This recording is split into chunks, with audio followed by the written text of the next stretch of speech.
month of February, when the season goes out, we fill up our feeders either with shell corn or with 20% protein pellets. We leave it there 2 weeks, and then we put up our deer cameras.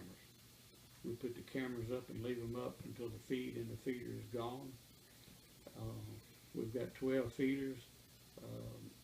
When we take our cameras down, we'll generally have 25 to 28,000 pictures to go through to determine how many deer we've got.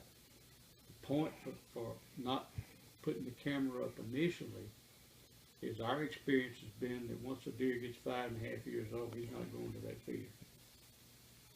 And here's why. He goes to that feeder with his mother as a fawn, and the camera flashes. Even all my cameras are infrared, so they're not supposed to see them. But every picture you make with those infrared cameras, the deer is looking at the camera. They hear something or sense something in that infrared flash. So he goes as a fawn, he sees it flash several times, he doesn't really bother it. When deer, when the bucks run into themselves in September, first deer to the feeder is the youngest buck. He goes, it flashes. The next year-old buck is standing out there watching. He's not yet shy. He comes to the feeder and the camera flashes again. The 3-year-old buck comes and he stands. He's real suspicious, but he goes to the feeder and he eats. The 5-year-old buck that's been out there watching, he's seen or heard something from that camera 4 or 5 times, and he just ain't going. He ain't going that night, and he ain't going, period. Every year we'll kill 7 or 8 bucks that have never been to a feeder. You can tell the difference by the hide, by the coat, and by the body fat. The older they get, the harder they are to hunt. Comparing hunting on this place with hunting outside, it's 3 times harder to kill a buck in this enclosure than it is on the outside. Most people won't believe that. You and I rode today over 25, 26 miles, and we saw deer in 2 green patches. That's right. We saw no deer in the woods and the thickets and the cutovers. We didn't see any. That's pretty well typical. They're here. We see them on the camera. Behind me on the wall over here is a picture of several what we call management bucks or cull bucks that have one side horns or one side didn't form right. We slated it early in the season when we went through the pictures that all those were management bucks that needed to come out to be culled.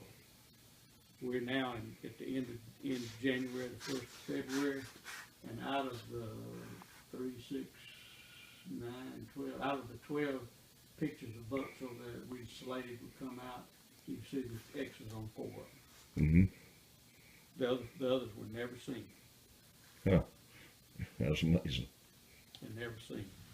We got one buck on this place that I do not have a picture on. He's 24 inches wide. He's a native 10-point, natural 10-point. He'll score about 180. He's been seen by one person one time. And it was a friend of mine in North Carolina who is a Daniel Boone type woodsman. He's seen him twice. He saw him during bow season. This year he saw him during early gun season when he came down. He doesn't shoot him. He just comes in inventories for me. With all the other hunting that's been going on, nobody has seen that deer. That's The last amazing. 2 years we've sold about 10 hunts a year. Try to earn a little money to pay for some of the feed.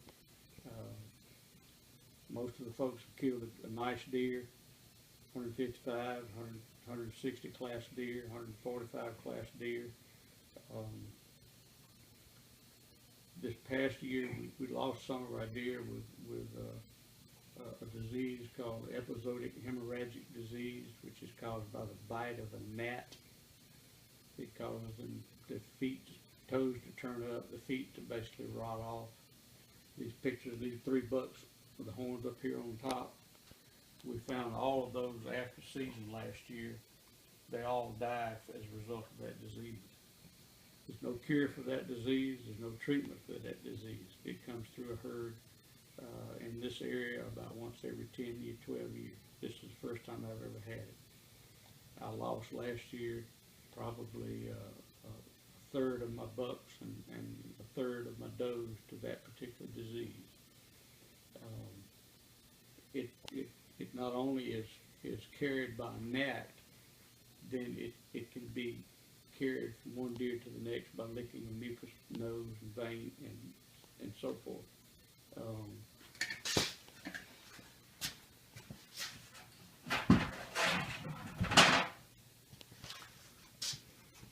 That's a typical 2.5-year-old deer on this property.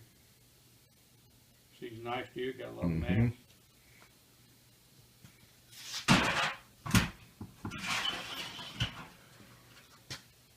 3.5-year-old. Again, he's bigger mass, bigger horns.